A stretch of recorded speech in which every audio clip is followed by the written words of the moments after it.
ید اہل سنت والجماعت دخکول باقوتی یما زر زر بدی دلگی دکروانی محمدی یما دخدی دن سپاہی دخدی دن سپاہی یما اسرانی پاک سبحان دی بس دا زما اعلان دی بس دا زما اعلان بس دا زما اعلان دی بس دا زما اعلان حنفی زما مسلک دے حنفی زما مسلک دے دیوبندی زما پہچان دی بس دا زما اعلان دی بس دا زما اعلان بس دا زما اعلان دی بس دا زما اعلان یا قربان دا علماء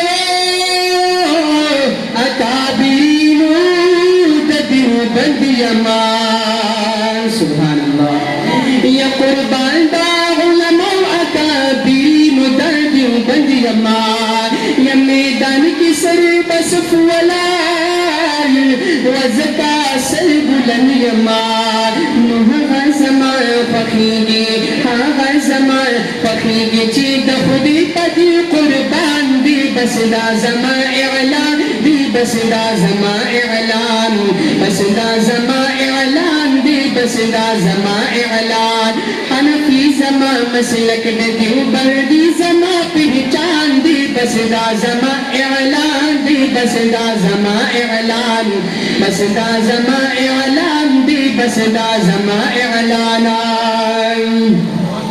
یا پا ہر دور باطل تار ہر میدان کی راوت لے یمان سبحان اللہ یا پا ہر دور باطل تا ہر میدان کی راوت لے شہید یم مجاہد یمان ہر دور پی جندلے یمان تاریخ کی میں رقامات تاریخ کی میں رقم خلے دا ہر دور داستان دی بس دا زما اعلان دی بس دا زما اعلان بس دا زما اعلان دی بس دا زما اعلان حنفی زما مسلک دیوبندی زما پہچان دی بس دا زما اعلان دی بس دا زما اعلان بس دا زما اعلان دی بس دا زما اعلان یا تاریخ دا مشران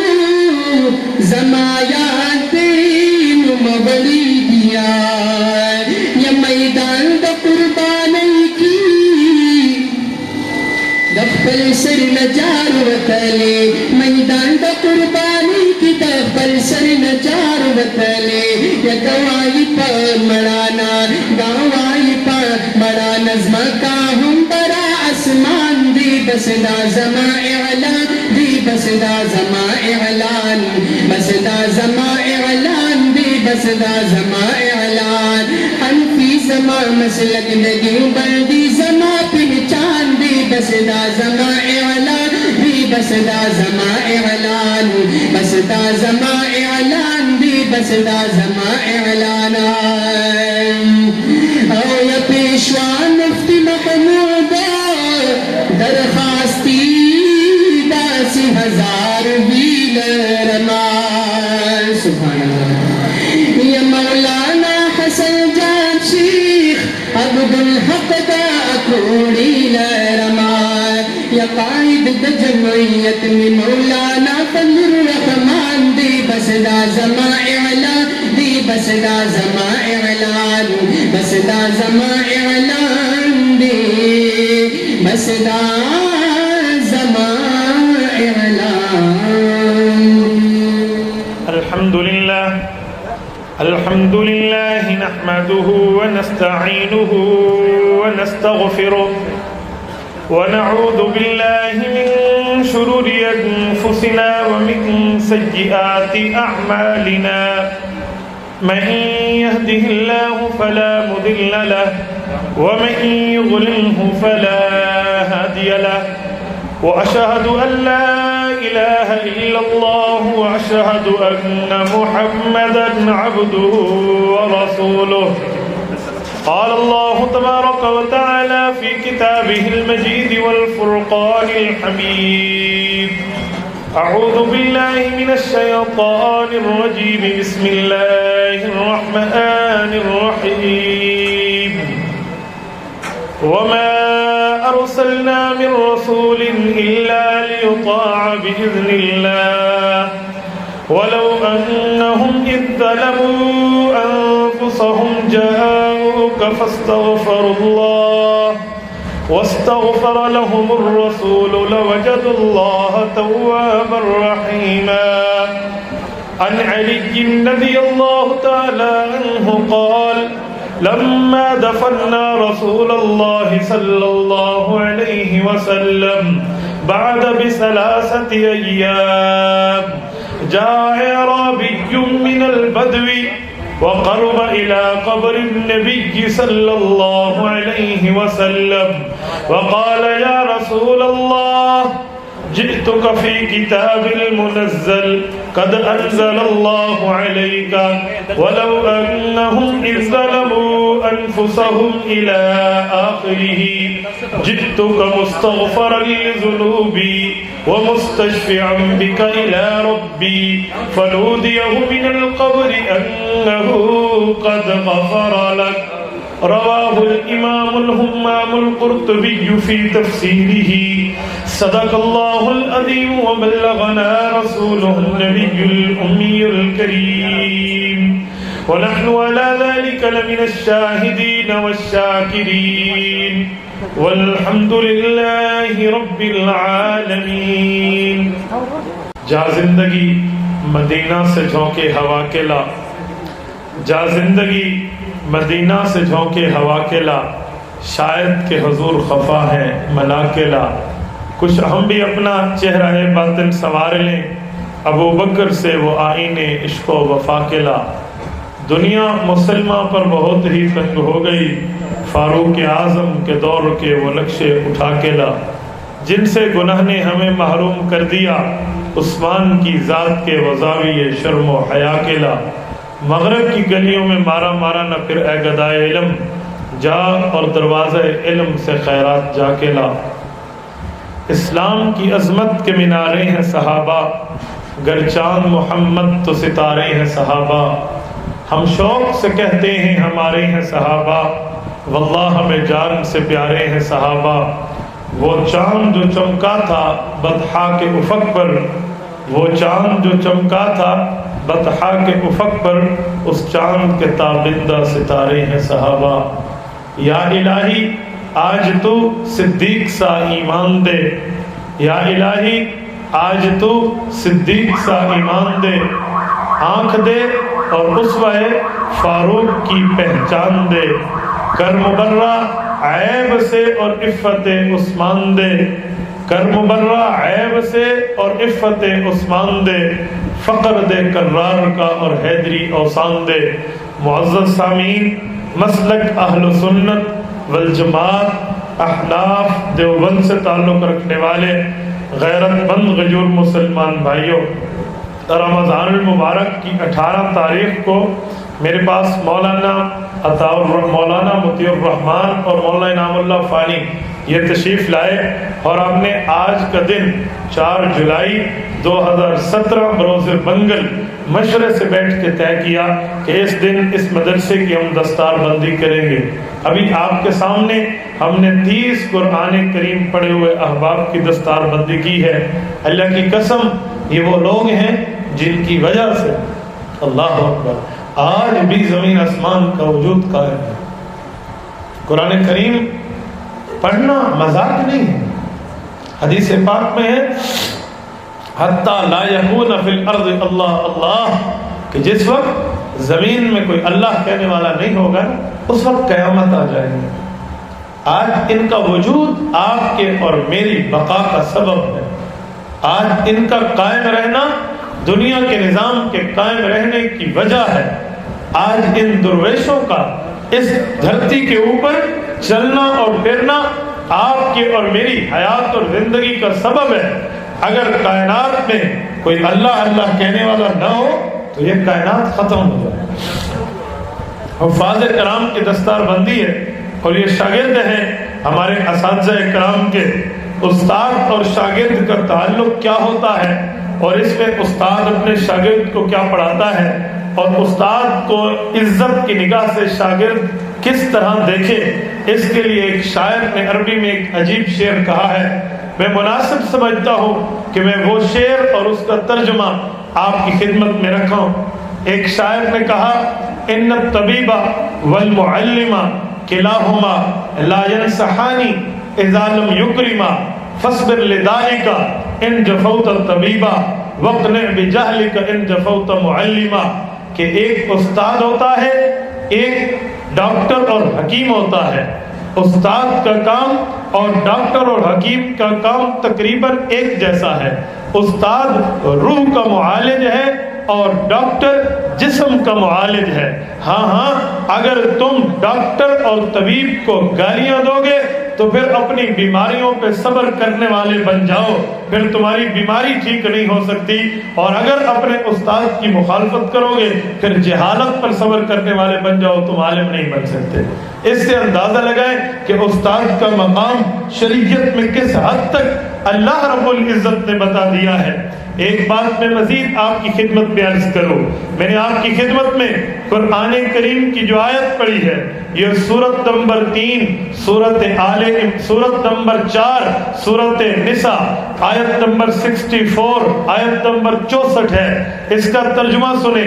پھر جو میں نے حدیث پاک کا ٹکڑا علی المرتضیٰ کی زبان سے حدیث صحابی اثر صحابی پیش کیا ہے، امام ابو بکر قرطبی رحمۃ اللہ علیہ نے تفسیر الجامع لاحکام القرآن میں اس آیت کی شرح میں یہ لکھا ہے. پھر میں اس کا ترجمہ پیش کرتے لگا ہوں. توجہ رکھنا، قرآن کریم میں اللہ فرماتے ہیں وَلَوْ أَنَّهُمْ إِذْ ظَلَمُوا أَنفُسَهُمْ جَاءُوكَ فَاسْتَغْفَرُوا اللَّهَ وَاسْتَغْفَرَ لَهُمُ الرَّسُولُ لَوَجَدُوا اللَّهَ تَوَّابًا رَحِيمًا. کہے لوگو 4 کام ہیں، 3 کام مخلوق کر لے، چوتھا کام میں خالق کروں گا. 3 کام لوگ کر لیں، چوتھا کام اللہ نے کرنا ہے.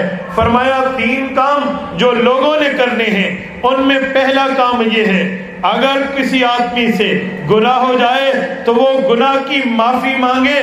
نمبر 2 وہ رسول اللہ صلی اللہ علیہ وسلم کی خدمت میں آئے. آپ نے حضور کے نام پہ صلی اللہ علیہ وسلم نہیں فرمایا، بلند آواز سے. مجھے پتہ چلے بچے بولتے ہیں، بڑے نہیں بولتے. حضور پاک علیہ السلام کے نام پہ کیا کہنا چاہیے؟ کیا کہنا چاہیے؟ صلی اللہ علیہ. درود پڑھا کرو حضور کے نام پہ. حدیث پاک میں ہے بخیل من ذکرت عندہ فلم یسلم علیہ. وہ بندہ کنجوس ہے جس کے پاس رسول اللہ کا ذکر آئے اور حضور پاک پہ وہ درود نہ پڑھے. ہم تو دیوبندی ہیں، ہم تو حنفی ہیں. ابھی سن نہیں رہے تھے؟ حنفی میرا نام ہے، دیوبندی میری پہچان ہے. ہم تو حنفی دیوبندی ہیں، ہماری پہچان رسول اللہ پہ درود پاک پڑھنا ہے. امام سخاوی کی کتاب ہے القول البدی فی الصلاۃ علی الحبیب الشفیع، یہ آج سے پورے 600 سال پہلے لکھی گئی ہے. اس میں امام زین العابدین رضی اللہ تعالی عنہ حضرت حسین ابن علی رضی اللہ عنہما کے بیٹے ہیں، ان کا قول نقل کیا گیا ہے علامت اہل السنت والجماعہ ان یکثر الصلاۃ علی النبی صلی اللہ علیہ وسلم.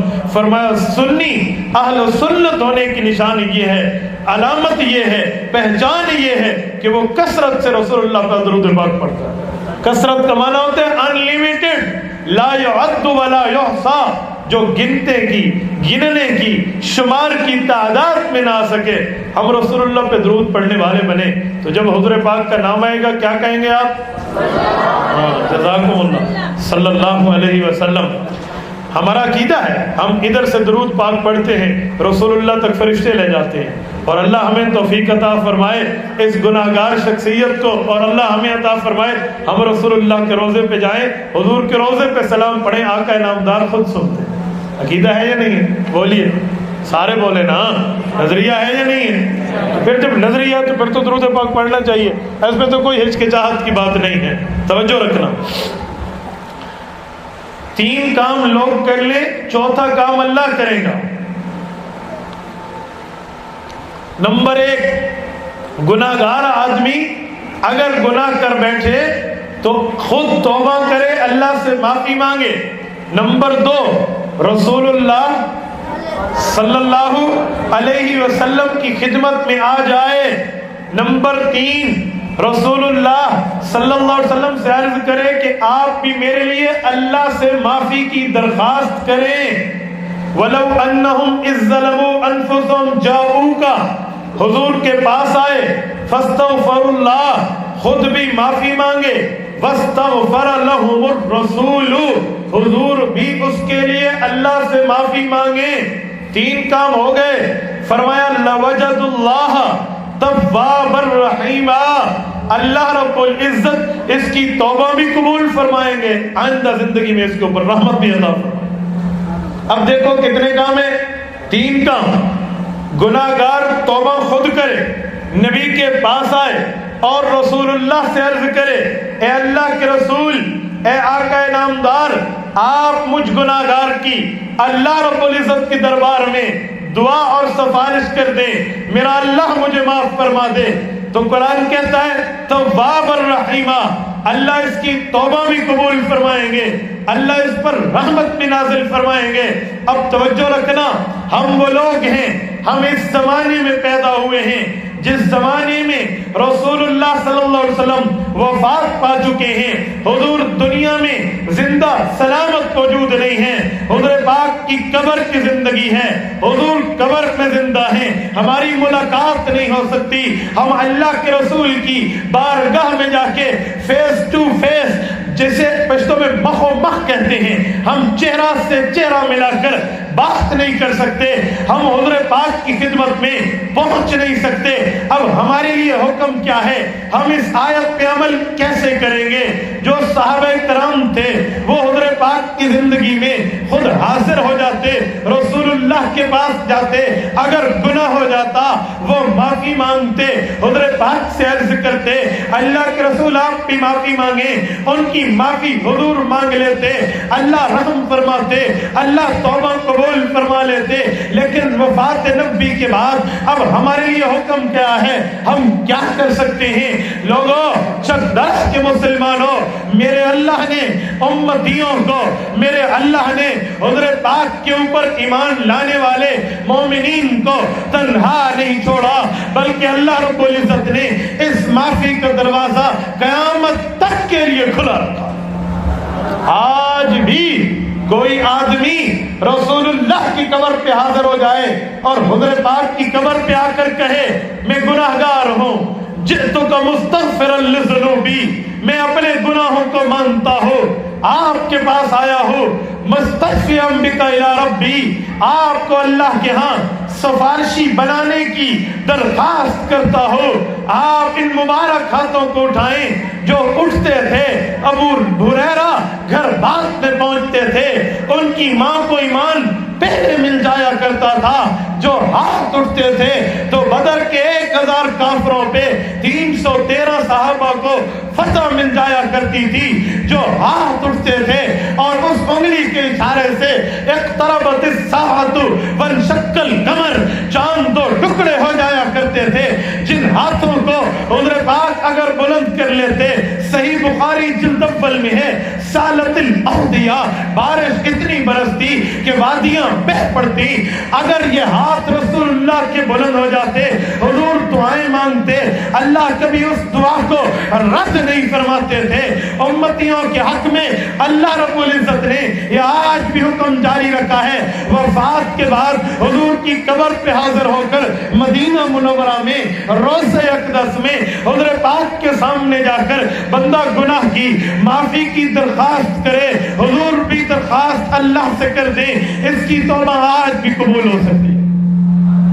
اور یہ میں نے ایسے دعویٰ نہیں کیا، یہ میں نے صدائے بصحرا بات نہیں کی، میں اس پر دلائل کے انبار لگتا ہوں۔ اللہ کی قسم، یہاں بیٹھے بیٹھے میں اہل سنت سنی مفسرین کی 10 قرآن کریم کی تفسیریں پیش کر سکتا ہوں، جن تفاسیر نے قرآن کریم کی ایکسپلینیشن، قرآن کریم کی وضاحت میں، قرآن کریم کی تفسیر میں لکھا ہے۔ یہ کوئی اخبار کی بات نہیں ہے، یہ کوئی ناول کی بات نہیں ہے، یہ کوئی ڈائجسٹ کی بات نہیں ہے، یہ عمران سیریز کی بات نہیں ہے، یہ کوئی ڈرامہ، فلم، پکچر اور مووی کی بات نہیں ہے، یہ اللہ کے قرآن کی آیت ہے۔ آؤ سنو، میں سب سے کی تشریح کے لیے حضور پاک کے گھر پہ حاضری دیتا ہو، اہل بیت کے پاس جاتے ہیں، اہل بیت کے عظیم فرزند ہیں، اہل بیت کے عظیم شخصیت ہیں، رسول اللہ کے کزن بھی ہیں، حضور پاک کے چچا زاد بھائی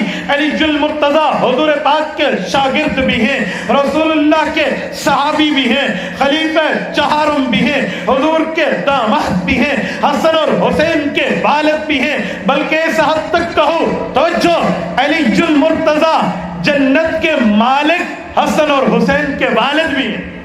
آپ جمعے میں نہیں سنتے الحسن والحسین سیدہ شباب اہل الجنہ، نہیں پڑھا جاتا خطبے میں؟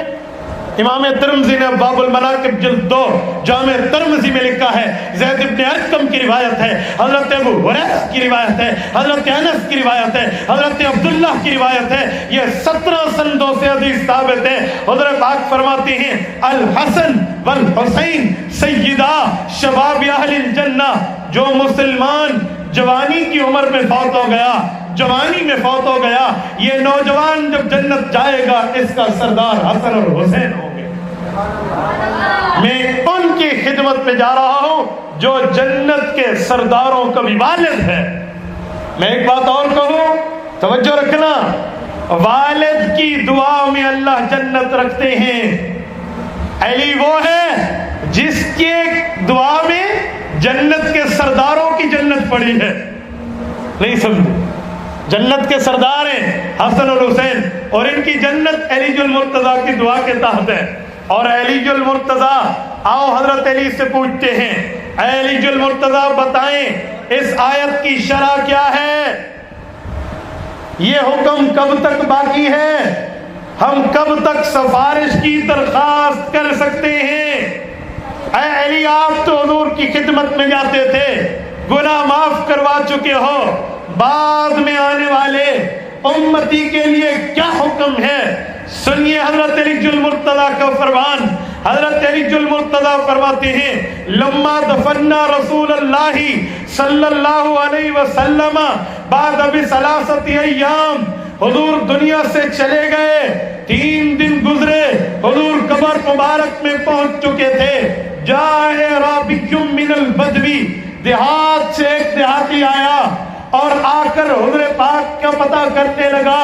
اسے پتہ چلا حضور دنیا میں نہیں ہیں، حضور وفات پا چکے ہیں۔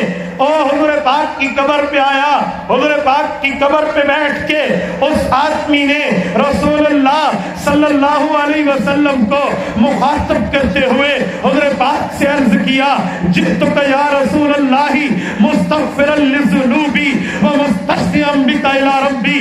علی المرتضیٰ فرماتے ہیں رسول اللہ کے سامنے، حضور کی قبر کے سامنے یہ آدمی بیٹھ کر عرض کرتے لگا ہے، یا رسول اللہ اپنے گناہوں کو مانتا ہوں۔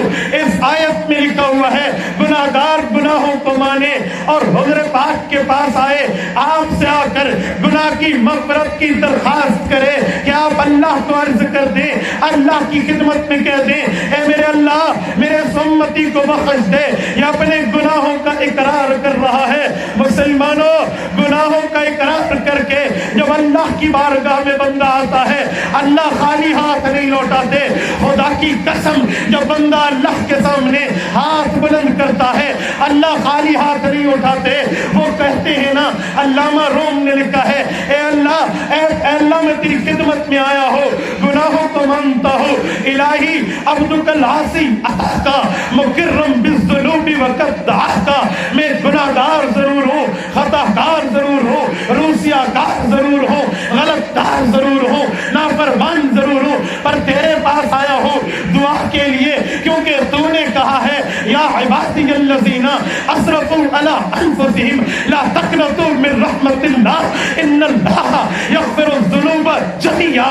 اے مسلمانوں، اے گناہگاروں، اے اپنی جانوں پہ ظلم کرنے والے، خدا کے نافرمانوں، کبھی مایوس مت ہونا، کبھی امیدیں مت توڑنا، کبھی اللہ کے سامنے آ کر مایوسی کی بات نہ کرنا۔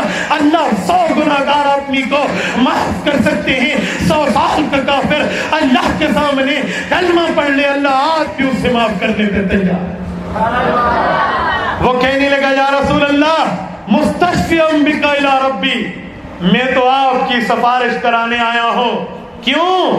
وقد انزل اللہ فی کتابک المنزل، اللہ نے قرآن میں یہ بات اتاری ہے، گناہگار آپ کے پاس آئے اور آپ دعا کرتے وہ خالی ہاتھ نہیں لوٹتا. علی المرتضیٰ دیکھ رہے ہیں، وہ بندہ دعا ہے، وہ بندہ حضور سے سفارشیں کر رہا ہے، عرض کر رہا ہے. یہ کوئی عام قبر نہیں ہے، کہیں عام مزار کی بات نہ سمجھ لینا. یہ کوئی دربار عام جگہ نہیں ہے، یہ وہ جگہ ہے جس جگہ 70,000 فرشتے صبح سلامی پیش کرنے کے لیے اترتے ہیں، 70,000 شام کو اترتے ہیں. یہ وہ جگہ ہے جو مسند الفردوس تیمی میں ابو بکر صدیق کی روایت ہے. ابو بکر کائنات کا وہ آدمی، انبیاء کے بعد دنیا میں سب سے بڑا. ابو بکر کا رتبہ دیکھنا ہو تو افضل البشر بعد الانبیاء، یہ ابو بکر کا وہ رتبہ ہے، اس رتبے کے مقابلے میں کوئی رتبہ چل نہیں سکتا. وہ ابو بکر فرماتے ہیں ما اکرم علی اللہ ببقعۃ الا فیہ قبض نبی. لوگوں، کائنات کا زمین میں وہ ٹکڑا، مبارک ٹکڑا ہوتا ہے، وہ جگہ بابرکت جگہ ہوتی ہے جس جگہ اللہ اپنے نبی کی روح قبض فرماتے ہیں. یہ وہ جگہ ہے. کیوں؟ نبی جہاں وفات پائے اس کی قبر وہی بنتی ہے. یہ نبی کا شان، مقام، مرتبہ، حیثیت اور ویلیو ہے کہ جس جگہ نبی فوت ہو جائے اس کی قبر وہی بنتی ہے. 1,24,000 پیغمبر دنیا میں آئے، ماں سوائے حضرت عیسیٰ علیہ السلام کے باقیوں نے جہاں وفات پائی وہی قبر. حدیث پاک میں ہے، جامع صحیح بخاری جلد نمبر 2 کتاب المغازی صفحہ نمبر 637، باب مرض النبی صلی اللہ علیہ وسلم و وفاتی. امام بخاری نے لکھا، آپ کے اور میری اماں جان سیدہ امی عائشہ صدیقہ رضی اللہ تعالی عنہ، صدیقہ بنت صدیق، سچے کی بیٹی حضرت اماں جی فرماتی ہیں مات رسول اللہ بین نہری و سحری، میرا روزہ تھا، میرا حجرہ تھا، میرا کمرہ تھا، میری گود تھی، اسی گود میں رسول اللہ دنیا سے گئے ہیں. حضور پاک کی قبر وہی بنی ہے کیونکہ حضور نبی تھے. یہ وہ جگہ ہے جہاں جبرائیل جیسے بندے بھی، جبرائیل جیسے فرشتے بھی اجازت لے کر آیا کرتے تھے. یہ عام مقام نہیں ہے، اس لیے کسی عام قبر پہ اس کو فٹ نہ کرنا. یہ امام الانبیاء کی قبر ہے، یہ امام الانبیاء کا مقام ہے. ہاں اگر کوئی بندہ حضور پاک کے روضے پہ جا چکا ہے، وہ یہ بات بخوبی جانتا ہے پیغمبر کے روضے اقدس کے اوپر آج بھی شعر کا، پیغمبر کے روضے اقدس کے اوپر آج بھی حدیث پاک لکھی ہوئی ہے. صحیح بخاری جلد نمبر 1 صفحہ نمبر 160 سے کم، باب فضل ما بین القبر والمنبر کے دار عبداللہ ابن زید المازنی رضی اللہ عنہ کی روایت موجود ہے. حضرت پاک فرماتے ہیں ما بین بیتی و منبری روضۃ من ریاض الجنہ، میرے گھر سے لے کر میرے منبر تک کا ٹکڑا یہ جنتوں کی روضہ اقدس میں جنتوں کی جنت ہے. جب اللہ کے رسول نے اسے جنت فرما دیا، میں کہتا ہوں یہ خالی جنت نہیں ہے، یہ وہ جنت ہے جس جگہ سے جنتیں تقسیم ہوتی ہیں. امام الانبیاء کا مقام عام نہیں ہے. اور محدث جلیل زبدۃ المفسرین، تحریک پاکستان کے عظیم ثبوت، قائد اعظم محمد علی جناح کا جنازہ پڑھانے والی شخصیت مولانا شبیر احمد عثمانی نے فتح الملحم شرح صحیح مسلم جلد اول صفحہ 330 پر لکھا ہے انہا تنقل فی دار الاخرۃ الی الجنہ، حضور پاک کے روضے کو اللہ رب العزت قیامت میں اٹھا کے خود جنت الفردوس کا حصہ بنائے. یہ وہ مقام ہے. اس جگہ علی المرتضیٰ کہتے ہیں وہ رو رہا ہے، وہ سفارش کر رہا ہے. اللہ کے رسول، اللہ کا قرآن کہتا ہے مایوس مت بھیجنا. جب اس نے یہ بات کی اور اٹھنے لگا، علی کہتے ہیں حضور پاک کی قبر اطہر سے اس کے لیے تسلی کی آواز آئی، فنودیہ من القبر انہ قد غفر لک. بندے تجھے خوشخبری ہو، اللہ نے تیری توبہ قبول کر لی، تجھے معاف کر دیا۔ امام تفسیر مولانا مفتی اعظم پاکستان مولانا مفتی محمد شفیع عثمانی رحمہ اللہ معارف القرآن جلد نمبر 2 صفحہ نمبر 460 461 پہ لکھتے ہیں، فرمایا لوگوں یہ آیت کا حکم قیامت تک کے لیے باقی ہے۔ کوئی گناہگار امتی موقع پالے رسول اللہ کی قبر پہ جائے، حضور پاک کو عرض کرے گناہگار ضرور ہیں پر گناہ کی معافی مانگنے آئے ہیں، اللہ سے میں بھی مانگ چکا ہوں، آپ بھی اللہ سے معافی مانگے تو اللہ معاف فرما دے۔ اندازہ لگاؤ یہ کتنی بڑی مبارک اور کتنی مبارک ترتیب ہے جو اللہ نے قیامت تک کے لوگوں کے لیے یہ راستہ کھلا رکھا ہے۔ اور میں ایک بات مزید عرض کروں، مسلمانوں توجہ رکھنا، میں یہ وہ بات کر رہا ہوں شاید آپ نے مجھ سے پہلے سنا ہو، میں نے اپنی آنکھوں سے روزہ اقدس پر لگے ہوئے ان 4 شعروں کو پڑھا ہے۔ شیخ الحدیث و تفسیر مولانا محمد زکریا کاندھلوی فضائل اعمال والے، اللہ اس کی قبر پہ کروڑوں رحمتیں نازل فرمائے۔ شیخ الحدیث زکریا نے بھی فضائل حج میں لکھا ہے، اور یہ میں نے اپنی آنکھوں سے شعر پڑھے ہیں جو حضور پاک کے روزے پہ لکھے ہوئے ہیں۔ رسول اللہ کے روزے کی طرف ایک دائیں طرف ستون ہے، ایک الٹی بائیں طرف ستون ہے، 2 شعر اس ستون پہ ہے، 2 اس ستون پہ ہے۔ سنو، اس اعرابی دیہاتی جو قبر پہ آیا تھا اس نے شعر بھی کہے تھے، وہ شعر آج بھی حضور کے روزے پہ لکھے ہوئے۔ توجہ رکھنا، شعر کیا ہے؟ یا خیر من دفنت بالقاء اعظمہ، پہلا شعر، فطاب من طیبہن القاء والاکم، دوسرا شعر، نفس الفداء لقبر انت ساکنہ، تیسرا شعر، فیہ العفاف وفیہ الجود والکرم، چوتھا شعر۔ یہ ربائی ہے، ربائی ربع اربع سے نکلا ہے، اس کا معنی ہوتا ہے 4 اشعار۔ یہ 4 اشعار کی ربائی وہاں موجود ہے، کبھی اس کے ترجمے پہ غور کر لینا، میرا ترجمہ نہ مانو نہ مانو، اور عربی ڈکشنری اٹھا لو اور اس کا ترجمہ دیکھ لو، حضور کے روزے پہ آج بھی لکھا ہوا ہے۔ آپ نبی علیہ السلام کے روزے کو سرچ کریں انٹرنیٹ پر، رسول اللہ کے روزے کی تصویر نکلے گی، اس کے ستونوں کو زوم کر کے دیکھو، جالیوں کے قریب ستون ہے، آپ زوم کریں گے آپ کو یہ شعر نظر آ جائیں گے۔ پہلے شعر کا ترجمہ یہ ہے، یا خیر من دفنت بالقاء اعظمہ، اے میرے پیغمبر آپ جس جگہ آرام فرما ہے اس جیسی مقدس جگہ کائنات میں کوئی نہیں ہے، اس جیسا عظیم مقام پوری کائنات میں کوئی نہیں ہے، اس جیسی مبارک جگہ پوری کائنات اس سے خالی ہے۔ فطاب من طیبہن القاء والاکم، آپ دنیا میں تھے، آپ کا پسینہ بھی خوشبودار تھا، آپ کا جسم بھی خوشبودار تھا، آپ کے چہرہ بھی چمکدار تھا، پر آپ جب قبر میں آئے ہیں آپ کی خوشبو ہے کی وجہ سے زمین خوشبودار ہو چکی ہے۔ نفس الفداء لقبر انت ساکنہ، ہماری جانیں قربان اس قبر پہ جس قبر میں آج آپ زندہ موجود ہیں، ساکن کا معنی زندہ ہوتا ہے، زندہ موجود ہے۔ فیہ العفاف وفیہ الجود والکرم، یہ قبر کے اندر آپ گئے ہیں، آپ سخی سے کنجوس نہیں بنے، آپ سخی سے بخیل نہیں بنے، جیسے دنیا میں آپ سخی تھے آپ کی سخاوت آج بھی باقی ہے۔ شیخ الحدیث زکریا فرماتے ہیں یہ رسول اللہ کے روزے پہ 4 شعر ہیں، کہے اس نے 6 تھے، 2 اور بھی ہیں، وہ کیا ہے؟ وہ کہنے لگا وصاحباک لا انساہما ابدا منی السلام علیہما محجر القلم، یہ 2 دوست جو آپ کے ساتھ قبر میں موجود ہیں، ابو بکر عمر، میں ان کو بھی نہیں بھول سکتا، قیامت تک قلم کار کا قلم چلے گا، میری سلام ان پر آتا ہے۔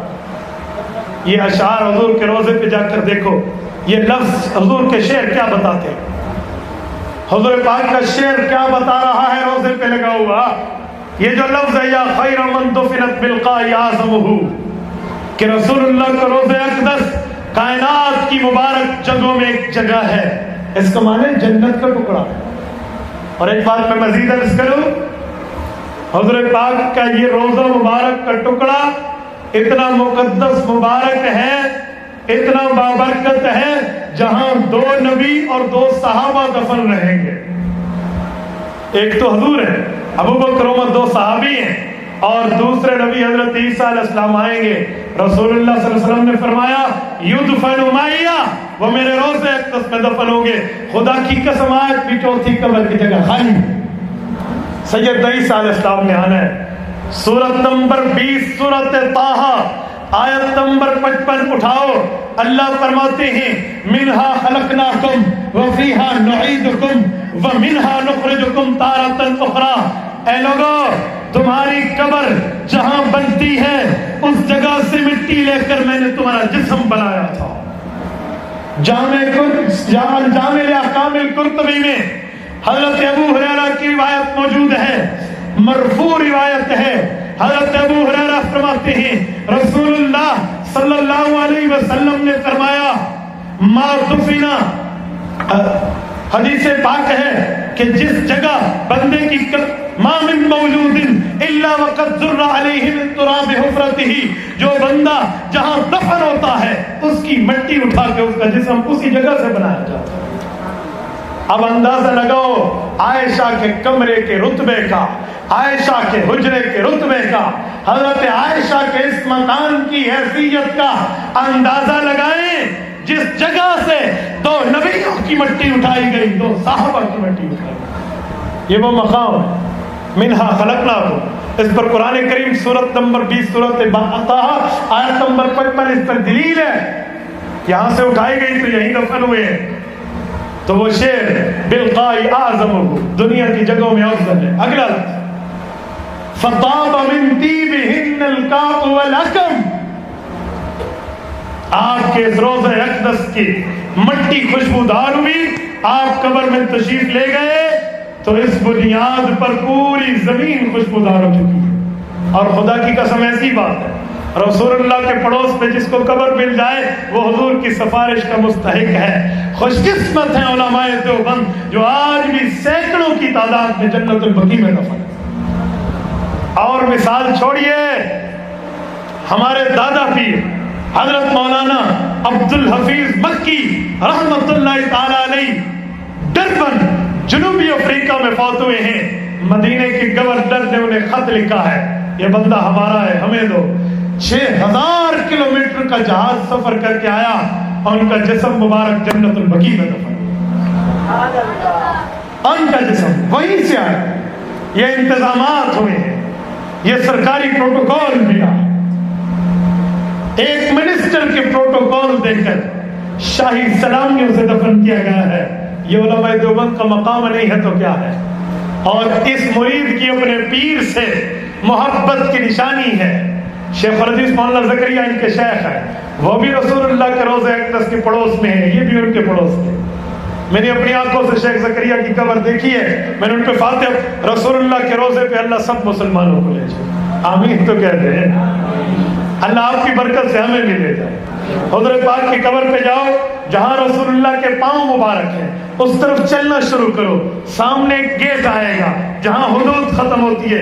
گیٹ نمبر 38 ہے، 38 نمبر کا گیٹ ہے. اس سے روڈ کراس کرو، متصل ساتھ جنت البقیع ہے.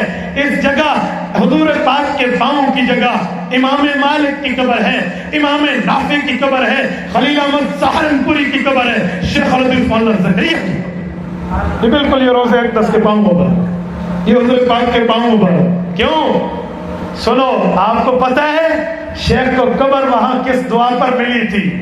سنو، فضائل اعمال پہ اعتراض کرنے والوں، جو لوگ فضائل اعمال کو نہیں مانتے، یہ واقعہ ان کے لیے تعزیانہ عبرت ہے. شیخ زکریا نے فضائل اعمال کتاب لکھی، فضائل درود شریف کتاب لکھی، فضائل حج کتاب لکھی، فضائل صدقات کتاب لکھی، اور اللہ کے سامنے عرض کی اللہ میں نے تیری محبوب صلی اللہ علیہ وسلم کی باتوں کو تحریر کیا ہے، میں نے امام الانبیاء کی حدیثوں کو لکھا ہے، حضرت پاک کے شاگرد صحابہ کے فرامین کو لکھا ہے. اللہ اگر تیری بارگاہ میں قبول ہے مجھے نبی کی پڑوس میں قبر دے دے. وہ آج بھی وہاں آرام فرما ہے. اور یہ زندہ کرامت شیخ زکریا کی ہے جو قیامت تک فضائل اعمال پڑھی جاتی رہے گی. یہ علماء دیوبند کی شان اور مقام ہے. اور میں ایک بات مزید عرض کروں، حضور کا پڑوس جس سے مل جائے اس کے لیے بھی سفارش کی مقام موجود ہے، چہ جائے کہ جس کو روزے میں جگہ ملے، وہ حضرت عیسیٰ، وہ ابو بکر ہیں، وہ عمر ہیں، یہ خوش قسمت ہے۔ علی المرتضیٰ کی روایت کنز العمال میں ہے، علاؤ الدین متقی رحمہ اللہ فرماتے ہیں حضرت علی المرتضیٰ نے فرمایا رسول اللہ صلی اللہ علیہ وسلم دفن ہوئے، ابو بکر دفن ہوئے، اس کے بعد جب عمر کی قبر بنی، علی المرتضیٰ تڑپ کے فرماتے ہیں اے عمر، اللہ کی قسم مجھے چڑھتے سورج کی طرح یقین تھا تیری قبر یہاں بنے گی، میں نے ہر وقت دیکھا ہے جب تم چلتے تھے حضور درمیان میں ہوتے تھے، ابو بکر دائیں عمر بائیں، حضور فرماتے آنا و ابو بکر و عمر، آنا و ابو بکر و عمر، فرماتے میں ابو بکر عمر، میں ابو بکر عمر، ہر جگہ حضور نے تمہیں اپنے ساتھ رکھا، مجھے یقین تھا یہ قبر آج تیری بنے گی۔ یہ علی المرتضیٰ جیسا آمی ہے جو رشک کر حضرت اماں فرماتی ہیں عمر کی جگہ میں نے نہیں رکھی تھی، یہ میرا حجرہ تھا، میں نے دفن ہونا تھا، لیکن جب عمر فاروق رضی اللہ عنہ نے کہا اماں جان سے اجازت مانگنا، اگر اجازت دے تو مجھے ساتھ دفن کر لینا، ورنہ اماں عائشہ فرماتی ہیں میری نیت یہ تھی ایک میرے خاوند کی قبر ہے حضور پاک، ایک میرے والد کی قبر ہے حضرت ابو بکر، تو ایک میری ہو جائے، لیکن جب عمر نے کہا تو میں انکار نہ کر سکی۔ اور پھر حضرت اماں عائشہ کا مقام اور حضرت عمر کی عاجزی دیکھو، حضرت عمر نے اپنے بیٹے سے کہا اجازت مل گئی ہے؟ جی مل گئی۔ کہا اچھا جب میں فوت ہو جاؤں نا ایک دفعہ وفات کے بعد بھی پوچھ لینا، ہو سکتا ہے انہوں نے میری شرم کی وجہ سے اجازت دی ہو۔ وفات کے بعد بھی پوچھا تو حضرت اماں نے فرمایا عمر عمر ہے، زندگی میں بھی احترام وہی تھا، وفات کے بعد بھی احترام وہی تھا۔ آپ حدیث پاک اٹھائیں مشکات سے، مشکات جلد اول کتاب زکوٰۃ شروع ہوتی ہے اس سے آخری صفحے سے سیکنڈ لاسٹ صفحہ ہے، 154 صفحہ اٹھائیں جلد اول کا۔ حضرت اماں فرماتی ہیں کنت ادخل بیتی الذی فیہ رسول اللہ وانا واضع ثوبی واقول انما هو زوجی وابی۔ جب ابو بکر اور حضور کی قبر اس جگہ بن گئی، میرا کمرہ تھا، میرا گھر تھا، میں جاتی تھی، پردے کا احترام نہیں کرتی تھی، کیوں؟ ایک میرا والد ہے، والد سے تھوڑی پردہ ہوتا ہے، ایک میرا خامند ہے، خامند سے تھوڑی پردہ ہوتا ہے، میں بغیر پردے کے جاتی۔ اگلا لفظ ہے فرماتے ہیں فوالذی نفسی بیدہ فلما دفن عمر معهم ما دخلته الا وانا مشدودۃ علی ثیابی حیاء من عمر۔ اللہ کی قسم، اس خدا کی قسم جس کے قبضے میں عائشہ کی جان ہے، جب سے عمر دفن ہوئے ہیں میں پردہ کر کے زیارت کے لیے جاتی ہوں، مجھے حیا آتا ہے عمر۔ یہ حضرت اماں عائشہ رضی اللہ عنہا ہے، اور یہ وہ روزہ اقدس ہے، اس جگہ اللہ ہر مسلمان کو پہنچائے۔ خدا کی قسم خاشعۃ ابصارہم، آنکھیں جھک جانے کا منظر، بندہ ادھر ہی دیکھے، ادھر دیکھے، آنکھیں جھک جانے کا منظر۔ میں روزہ اقدس پہ تھا، ہمارے پاکستان کے نعت خان ہیں بھائی حافظ عبدالباسط حسانی، اللہ اس کو جزائے خیر عطا فرمائے، میں سلام پڑھ رہا تھا، میں نہیں جانتا، میں نے پہلے دیکھا میں نہیں تھا، وہاں دیکھا تو تعارف ہوا، بالکل میرے ساتھ ٹھہر کر حضور کے روزے پہ سلام بھی پڑھ رہے تھے اور قاری محمد طیب رحمہ اللہ کا کلام بھی پڑھ رہے تھے۔ یہ دل میں ارماں ہے اپنے طیب مزار اقدس پہ جا کے ایک دن سناؤں ان کو میں حال دل کا، کہوں میں ان سے سلام علیکم۔ میں نے آہستہ آہستہ جھمجھماتی آواز میں اس بچے کی بات سنی، مجھے بہت رشک آیا، میں نے کہا کیا بات ہے؟ قاری طیب نے جو کلام کہا تھا دارالعلوم دیوبند کے محتمم نے، آج رسول اللہ کے روزے اقدس پہ وہی درد دل، وہی دکھڑا اس شخص کی زبان سے اللہ بیان فرما رہے ہیں۔ اندازہ لگائیں یہ وہ جگہ ہے جہاں آواز نہیں نکل، اتنا آہستہ کلام پڑھ رہے تھے کہ جیسے بالکل قریب ہی سنا رہے۔ مجھے بہت پسند آیا اس کی ادا، اللہ اس کو جزائے خیر عطا فرمائے۔ یہ رسول اللہ کا روزہ اقدس ہے جہاں خدا کی قسم نظریں جھک جاتی۔ ہمارا پہلے تو بڑا عجیب ہے، ہم جائیں گے حضور کے روزے پہ سلام پڑھیں گے، واللہ میں بیت الباب السلام سے داخل ہوا، جس جگہ سے سلام پڑھنے کے لیے دروازہ ہے کہ یہاں سے جاؤ، میری جان پہ کب کبھی تاری ہوئی. میں حیران ہوا. میں نے کہا یہ وہ مقام ہے جس کے لیے کائنات کو بنایا گیا ہے. یہ اس کا مقام ہے جس کے لیے ہمارے والد حضرت آدم علیہ السلام کو وجود ملا ہے.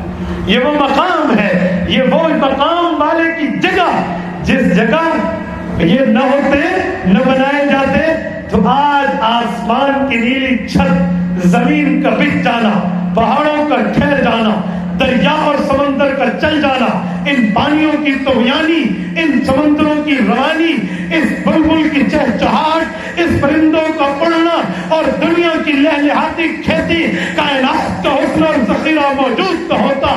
اگر یہ حسن موجود ہے تو اس روزے والے کی برکت کی وجہ سے, اس روزے اقدس والے, اس روزے والے کی. ایک شخص حضور کے روزے پہ آیا, عربی شاعر ہے, توجہ رکھنا, ایک عجیب لفظ اس بندے نے بولے ہیں, ایک ایسی دعا مانگی ہے, خدا کی قسم میں نے زندگی میں بڑی دعاؤں کو پڑھا ہے, بڑی کتابوں میں دعاؤں کو کھنگالا, مگر مجھے اس عربی بوڑھے کی دعا کے مقابلے میں اور دعا نظر نہیں آتی.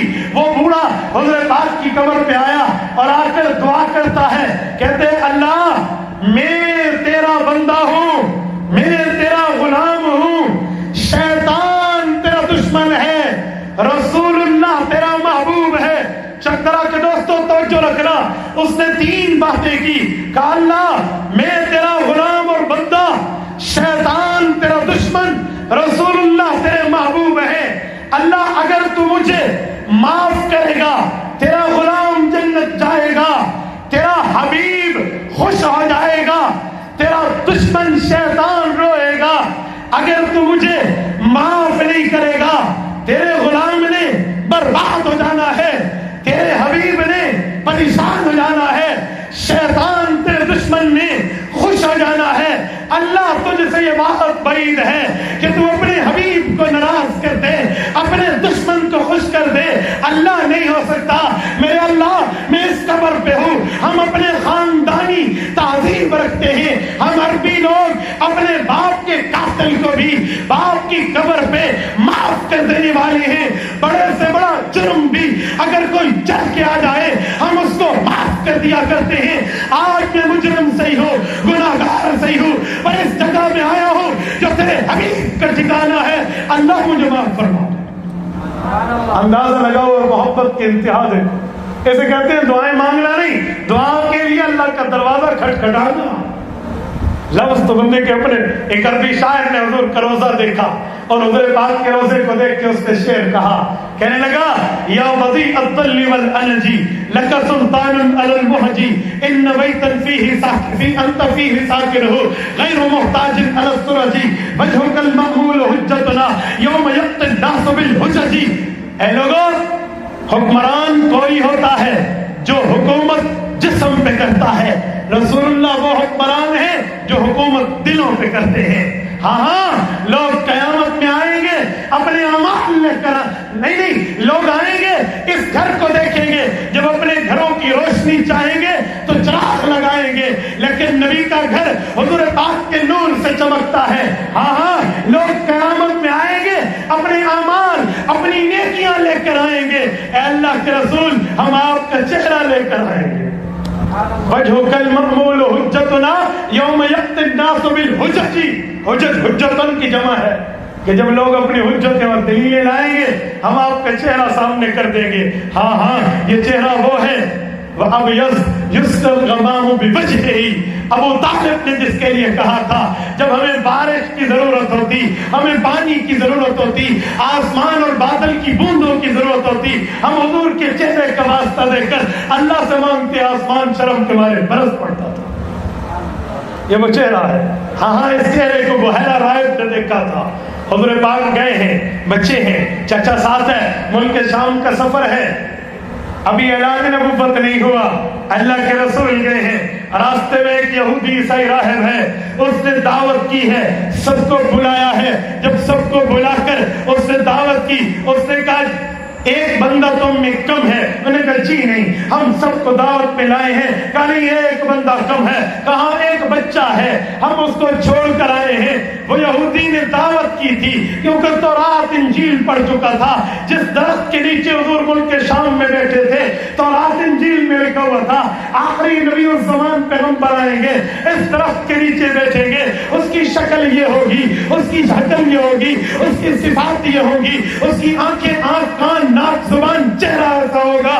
اس نے یہ پڑھ چکا تھا، اس نے حضور کو دیکھا، ملنے کے لیے پورے مجمع کی دعوت کی، لیکن جب دعوت میں گئے حضور کو چھوڑ گئے، اس نے دل ہی دل میں کہا تمہیں تو نہیں بلایا تھا، تمہیں تو نہیں دعوت دی تھی، جس بچے جس نبی کی وجہ سے میں نے دعوت دی ہے اسے نہیں لائے۔ یہودی کہنے لگا اس بچے کو بلاؤ۔ جب بلایا گیا اور اس نے حضور پاک کی دعوت کی، ابو طالب حضور کے چچا کو علیحدگی میں بیٹھ کے کہا ابو طالب تو مکہ کے شرفاء انسان میں سے ہے، بڑے رتبے والا ہے، تو اس کا رشتہ دار ہے، اسے واپس لے جا۔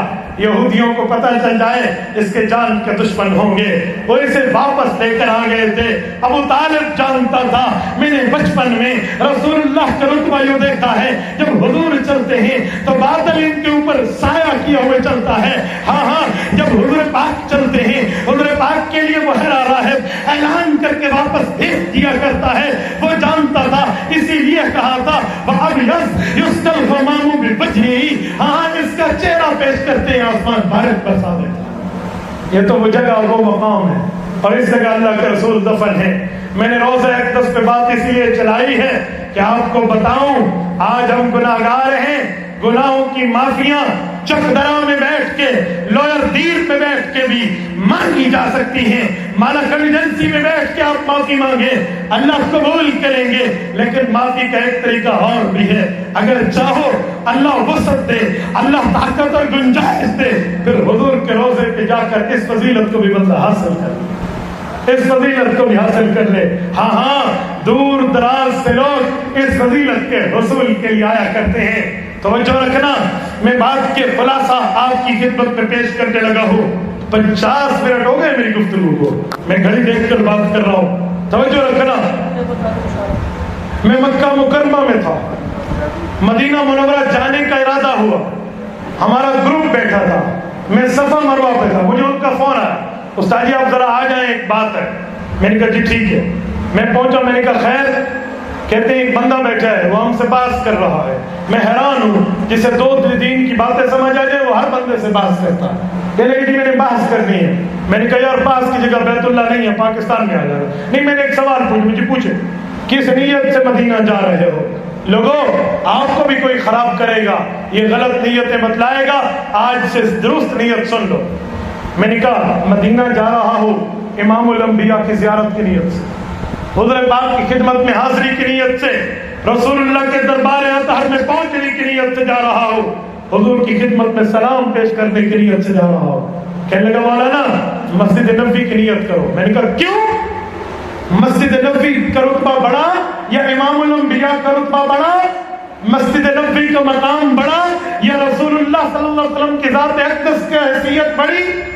کہنے لگے نہیں، وہ اللہ کا گھر ہے، تم اللہ کے گھر بیت اللہ سے اللہ کے گھر جا رہے ہو، تھرو پراپر چینل نیت کریں۔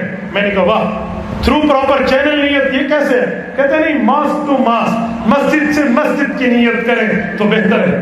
میں نے کہا سن، مسجد کی نیت کیوں کروں؟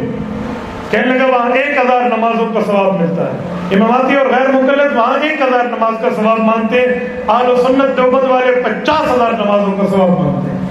کہنے لگا 1000 نمازوں کا ثواب ملتا ہے۔ میں نے کہا پھر تو میں بے وقوف ہوں کہ مسجد نبوی کی نیت کروں۔ کہنے لگے جی کیوں؟ میں نے کہا بیت اللہ میں 1 لاکھ ملتا ہے، اس 1 لاکھ کو چھوڑ کے 1000 کے پیچھے جاؤ، میں تو نہیں جاتا۔ کہتے حضور وہاں 10 سال رہے ہیں۔ میں نے کہا حضور کی عمر کتنی ہے؟ کہتا 63 سال۔ میں نے کہا 53 سال تو ادھر رہے بیت اللہ میں، تو 53 سال والی جگہ چھوڑ کے 10 سال والی جگہ میں جاؤں، ثواب بھی 1000 نماز کا ملے، میں نہیں جاتا۔ کہنے لگے جی پھر کیوں جاتے ہو؟ میں نے کہا سنو، ادھر 1 لاکھ نماز کو قربان کیا مسجد نبوی کی وجہ سے نہیں، حضور پاک کی قبر کی زیارت کی وجہ سے۔ جب حضور کے پاس جاؤں گا مسجد نبوی ویسے ہی زیارت ہو جائے گی، مسجد نبوی تو ویسے ہی دیکھ لوں گا، اوے اس مسجد کو مسجد نبوی اس قبر والے کی وجہ سے کہتے ہیں، اس مسجد کو مسجد نبوی کہنے کی فضیلت اس صاحب قبر کی وجہ سے ملی ہے۔ میں اس کی نیت نہ کروں، مسجد کی نیت کروں، حضور کی نیت کرو، یہ بڑی نیت ہے۔ مسجد نبوی کی نیت چھوٹی نیت ہے، جب بڑی نیت کریں گے چھوٹی نیتیں اس میں آ جائیں گی۔ 1000 روپے کے نوٹ میں 100 روپے کے نوٹ ویسے ہی آ جاتے ہیں، بڑے نوٹ میں چھوٹی نوٹیں آ جایا کرتی ہیں۔ نیت حضور کی کریں گے، حضور کی سلامی کی کریں گے۔ مسجد کی نیت کرنی ہے تو پھر بیت اللہ تو اس مسجد سے افضل مسجد ہے۔ ہم نے کیوں مسجد نبوی حضور کے روزے حیرانگی کا مقام ہے۔ ہم کلمہ پڑھتے ہیں، خود کو مسلمان کہتے ہیں، عاشق رسول کہتے ہیں، پر ہمیں نبوت کے صفات کا انکار بھی ہمیں آتا ہے۔ سر پہ پگڑی، منہ پہ داڑھی، اور جو ہے نا ہاتھ میں مسواک اور ٹخلے سے شلوار اونچی، میں کہوں گا نبی قبر میں سلام نہیں سنتا، استغفر اللہ۔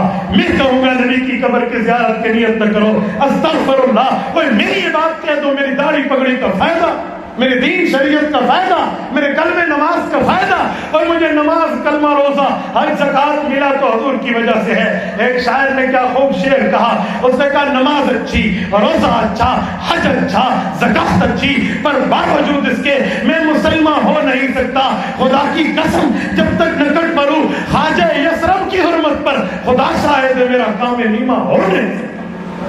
وہ تو حضور پاک کے اوپر کامل ایمان ہوگا ہی تب جب میں نے بات رسول اللہ کی ماننی ہے، عزت رسول اللہ کی ماننی ہے، توقیر رسول اللہ کی ماننی ہے، مقام رسول اللہ کا ماننا ہے۔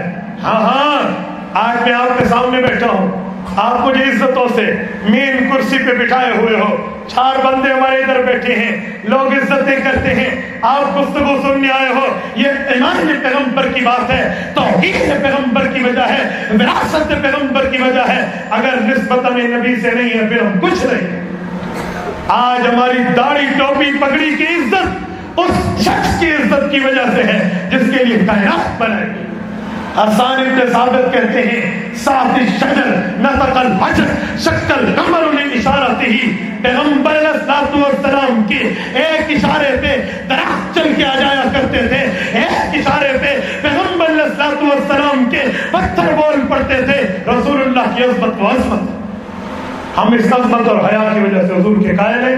اللہ آپ کو اور ہمیں صراط مستقیم عطا فرمائے۔ وآخر دعوانا الحمدللہ رب العالمین۔ اگر اعمال حضور پہ پیش ہوتے ہیں تو فلما توفیتنی کنت انت الرقیب علیہم کا معنی کیا ہوگا؟ کنت انت الرقیب علیہم یہ حضرت عیسیٰ کے لیے یا حضور کے لیے؟ تفسیر تو اٹھا کے دیکھو، حضور پاک کے لیے، حضرت عیسیٰ کے لیے؟ غیر محل کسی اور جگہ فٹ کرتے ہو۔ حضرت عیسیٰ تو زندہ ہے، پھر ان کو بھی مردہ کہہ دو۔ سادے آدمی، یہ ان کی بات ہے جو دنیا میں موجود تھے، دنیا میں موجود تھے۔ وفات کے بعد اعمال اجمالی پیش ہوتے ہیں، تفصیلی نہیں ہوتے۔ تفصیلی ہوتے تو پھر آیت کے خلاف ہوتا، اجمالی اور چیز ہے، تفصیلی اور چیز ہے۔ سنت کے مطابق نماز جنازہ کون سا ہے؟ سنت کے مطابق نماز جنازہ وہی ہے جس میں 4 تکبیریں ہوں۔ پہلی تکبیر میں سبحانک اللہم، دوسری تکبیر میں درود ابراہیمی، تیسری تکبیر میں اللہم اغفر لنا وحینا، چوتھی تکبیر میں سلام ہے، اس کے بعد قبر پہ جا کر دعا ہے، قبر سے پہلے دعا نہیں ہے۔ یہ سنت کے مطابق کا جنازہ ہے۔ طلاق ثلاثہ پر روشنی ڈالیں۔ جب بیوی کو بندہ 3 طلاق دے تو 3 ہی ہوتی ہیں۔ لوگ کہتے ہیں 3 2 تو 1 ہوتی ہے۔ میں نے کہا میں تمہیں 3 تھپڑ مارتا ہوں، تو کہے 1 تھپڑ لگائے۔ ایک بندہ تھا وہ سموسے بیچتا تھا غیر مقلد، کہتا تھا بھائی 3 طلاق دو تو 1 ہوتی ہے۔ ہمارے ایک دوست ہے، اس کے پاس 3 سموسے کھا لیے۔ ایک سموسہ تھا 10 روپے کا، 3 کے وہ 30 روپے۔ اور نے کہا یہ 10 لے۔ نے کہا جی کیوں؟ 30 دو۔ اس نے کہا 3 طلاقیں دو تو 1 ہوتی ہے، 3 سموسے کھاؤ بھی تو 1 ہوتے ہیں۔ برائے مہربان نماز جنازہ میں وجل ثناؤ کا پہ دلیل مسند الفردوس دہلوی کے اندر موجود ہے، وجل ثناؤ کا ولا الہ غیرک، یہ رسول اللہ صلی اللہ علیہ وسلم کی حدیث ہے۔ تو اس پر تو یہ بات ثابت ہے، اس پر تو یہ مسئلہ نہیں ہے۔ کارڈ تقسیم نہیں کرنے سے لے کے اٹھ گئے ہیں، ایک اعلان سن لیں۔ آپ یہاں سے اٹھیں گے، باہر آپ کو ہمارے کارڈز ملیں گے جس پر لنکس لکھے ہوئے ہیں، یوٹیوب، گوگل، tune.vk، فیس بک، اور اسی طرح واٹس ایپ آئی ڈی اور ٹیلی گرام آئی ڈیز کے۔ آپ اس کو فالو کرو گے، روزانہ آپ کو ہمارے بیانات ملیں گے، یہ مستقل وہاں موجود ہے، آپ اس کو دیکھ لیں۔ فلمیں دیکھنے ڈرامے سننے سے اچھا ہے کسی علماء کی تقاریر کو سن لیں. اور آخر میں ایک اہم اعلان، یہ کتاب ہے حیات النبی کورس صلی اللہ علیہ وسلم. میں تو اب جا رہا ہوں پھر بھی درود نہیں پڑھتے، سادے بندے ہو. حیات النبی کورس صلی اللہ علیہ وسلم یہ باہر موجود ہے، 42 پیجز کل، اس کے 42 صفحے. آپ اس کو لے، اتنا آسان میں لکھ سکتا تھا، جتنا لکھ سکتا اتنا لکھ دیا. یہ آپ کو عالم ہو پھر بھی سمجھ آئے گی، غیر عالم ہو پھر بھی سمجھ آئے گی. یہ نہیں ہے کہ ہم عالم نہیں ہیں تو ہم نہیں لے سکتے. اللہ کی قسم یہ آپ اپنے پاس لے جائیں نا، یہ تعویذ ہے. جب تعویذ آپ کے گلے میں ہوگا نا تو وہ نہیں آئیں گے. لوگ کہتے ہیں نا جنوں کا نام نہ لو ڈر لگتا ہے. جب تعویذ گلے میں ہو تو وہ نہیں آتے، اور یہ ہاتھ پہ ہو تو بھی وہ نہیں آتے. ٹھیک ہے نا، ہر قسم کے جن سے بندہ محفوظ رہتا ہے. اس میں مستقل طور پہ جو دلائل ہے نا، میں آپ کی خدمت میں اگر پڑھوں آپ حیران ہو جاؤ گے. ہم اہل سنت کیوں ہیں، والجماعت کیوں ہیں، احناف کیوں ہیں، دیوبند کیوں ہیں، قبر کیا ہے، برزخ کیا ہے، مماتیت کی پیدائش فرقہ کب بنا ہے، ان کا بانی کون ہے، عقیدہ حیات النبی پر قرآن کریم کی 10 آیتیں، عقیدہ حیات النبی پر 10 صحیح احادیث، عقیدہ حیات النبی پر ابو بکر سے لے کر قاری محمد طیب قاسمی رحمہ اللہ دارالعلوم دیوبند تک تمام اکابرین کا مقولہ کیا ہے، صدیق اکبر کا خطبہ کیا ہے، مماتیت کے پیچھے نماز نہ ہونے کی وجہ کیا ہے، اور اسی طرح ریونڈ کا فتویٰ اس کے لیے کیا ہے، اور اس کے ساتھ ساتھ اکابرین کا مسلک. اور آخری صفحے پر ٹیبل ہے، جو اس کو دیکھنا چاہے یہ باہر آپ کے پاس موجود ہوگا، یہ آپ ضرور لیتے ہوئے جائیں. اللہ آپ کو اور ہمیں جزائے خیر عطا فرمائے. لا إله إلا الله لا إله